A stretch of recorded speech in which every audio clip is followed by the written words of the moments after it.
સુરતના નવનિર્મિત અશ્વિનીકુમાર પોલીસ સ્ટેશનનું ઉદ્ઘાટન કરવાની સાથે ગૃહ રાજ્યમંત્રીએ પોલીસ આવાસોનું ખાતમુહૂર્ત કર્યું હતું.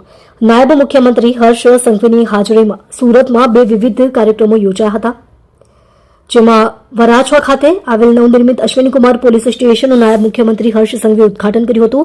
તો સાથે ઇકોસેલમાં થયેલી ફરિયાદમાં કબજે કરાયેલ 4 કરોડના હીરા 13 તુષ્કો અર્પણ કાર્યક્રમ હેઠળ નાયબ મુખ્યમંત્રીના હસ્તે વેપારીને પરત કરાયા હતા. સાથે 35,000થી વધુ મોબાઈલ પણ મૂળ માલિકોને પરત કરાતા ગુજરાતના તમામ પોલીસ જવાનોને અભિનંદન આપ્યા હતા. અને ત્યારબાદ અઠવા લાઇન્સ સ્થિત પોલીસ કોમ્યુનિટી હોલ ખાતેથી વિવિધ કેટેગરી પ્રમાણે આવાસોનું ખાતમુહૂર્ત કર્યું હતું.